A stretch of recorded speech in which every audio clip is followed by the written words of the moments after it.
I think that she would have gotten a lot more people having empathy for her, right? If they were like, dang, like she came out and was like, I didn't play my best today. Shout out to Coco though, she did. Just leave it at that, Rodney. We do PR training. Like, she knows she wasn't supposed to come out and say that the girl wasn't even supposed to be her. It's so much easier to say that to play Monday morning quarterback.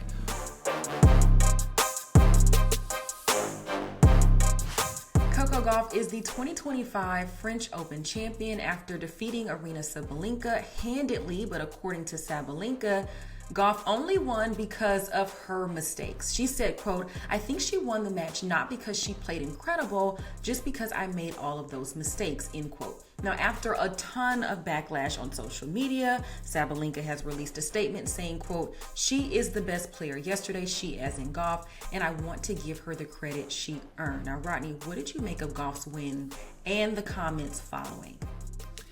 Shout out to Coco Gauff, first and foremost. I was up at 6 a.m., tuned all the way in on a weekend. It's BET weekend out here in LA, so to be up that early after going to bed at 2:30 was a real commitment for me. But worth it in the long run. Yes. I think Sabalenka was being very honest and candid. Just watching the match, there were a number of shots that she did miss that throughout the tournament she had been making. There was some weather elements that did come into play, but when you're the number one player in the world, none of those things should be excusable. I think sometimes when we interview athletes post-game, especially after losses, after devastating losses, we kind of want them to be their most authentic, genuine selves and not play politics and be political with their responses and their emotions. I kind of liked the fact that she was like, I'm better than that. And as a competitor, I didn't see anything wrong with it. I understand the outcry because of certain optics, but truth be told, I wasn't mad at it at all. I think you can say that. You can come out and say, I did not play my best today, and I am better than that. I'm a better player than that, and what you all saw today on this court is not, this is not reflective of somebody that is the number one player in the country. World. In the world, excuse me, I'm sorry. World, you know what I meant. But for you to then say, no, she didn't win because she played great. She won because of my mistakes. Now that's where you lose people. I think that she would have gotten a lot more people having empathy for her, right? If they were like, dang, like she came out and was like, I didn't play my best today. Shout out to Coco though, she did. Just leave it at that, Rodney. We do PR training. Like, she knows she wasn't supposed to come out and say that the girl wasn't even supposed to be her. It's so much easier to say that to play Monday morning quarterback when it wasn't you in front of that microphone after just spending 2 weeks of time to go for a championship and you lose in the finals, right? Like in a 3-set match, you lose in the third set. Like there's an emotional component to competition, and so when you fall short of your expectation, that's a raw, real reaction. As somebody who has played sports his whole life, I can recall not having my best day and being like, damn, man, like you ain't even that real. Like I'm better than you. I just had an off day. And again, the raw reaction to that I think was beautiful. I think that's what we want, authenticity in sports. There's a conversation that I'm not going to lead us down, but there's another conversation to be had. What? No, because I don't want to race bait it. No, we can. But I was going to say that I do feel like now that she has made this raw emotion, right? Like you said, this is what you want in sports. She's done that, but now she has she's created a villain arc, right? So now we're like, whatever. And that's what she wants. That's fine. Some people don't want that. They'll say stuff, but then they don't really want what comes next. She had to release a statement. Like if you're saying stand in it, stand in what you say. Don't come back now and say, oh, she was better than me. She did this. Oh my God. Now we can't apologize. No, I'm saying, Rodney, because you said that's what she mean. Like, yeah, but yes, in the moment, right? In the moment, that is absolutely how she felt. And I'm sure at this very moment, she still feels the same way. But there is a level of decorum that comes in the game of tennis, right? So that's why I wanted her to have that on the front end, Rodney. No, but what I'm saying is, I wanted her to have that decorum on the front end. Samara, you ever get into an argument and say something that you didn't mean to say? I have worked really hard on myself to not do that. Have you done it? Yes, I have done that. Okay. So we can understand that even you, with your mastery of English language, have fallen short of your own personal expectations of how you should perform in the midst of a moment that can be contentious.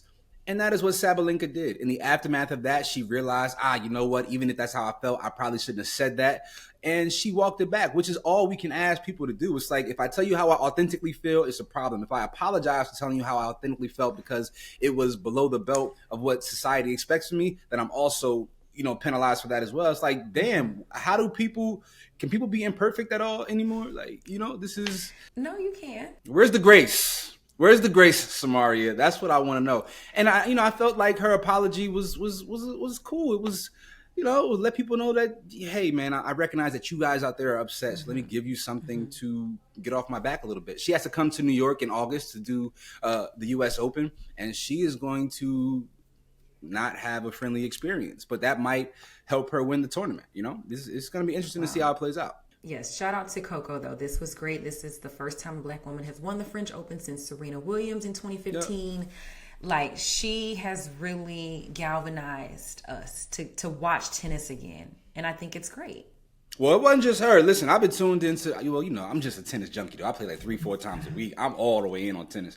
But in addition to Coco and Sabalenka's match, we had probably one of the greatest matches of all time between Alcaraz and Sinner. Yes, and they're so young. Gosh.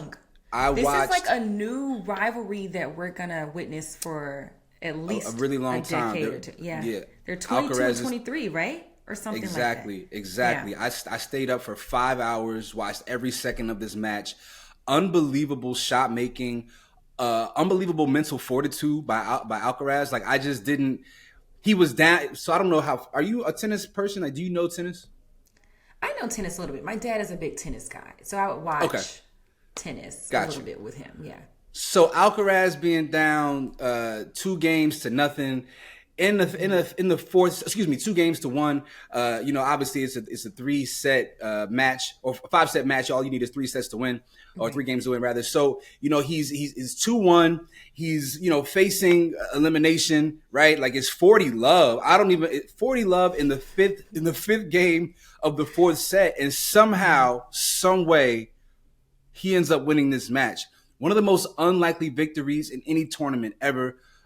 Just insane level of conditioning. Again, mental fortitude. I was late for church. I couldn't even go praise the Lord. And I got baptized yesterday, by the way. But yeah, it was just elite, one of the best matches ever. I wish my grandmother was here to watch it. It was that sensational. That was a good one. That was a good one to watch. Did you watch it all? Did you tune in? You on the East Coast, so you got so much time. Oh. Well, and then I was at a couples retreat this weekend in Northern Michigan, so Couples retreat.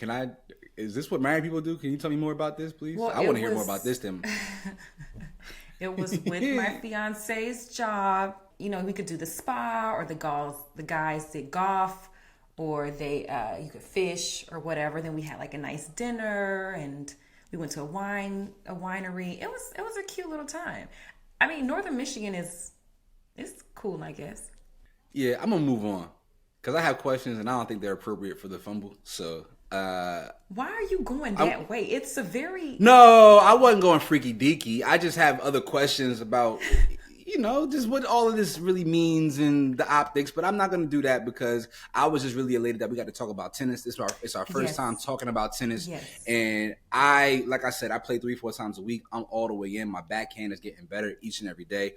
I will play in a sanctioned tournament next year at some point.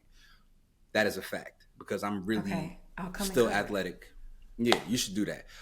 But you all let us know your thoughts on Sabalenka and Coco Gauff. Was Sabalenka out of bounds for her initial comments? And was the apology good enough? You all let us know. We want to hear from you, Fumble family.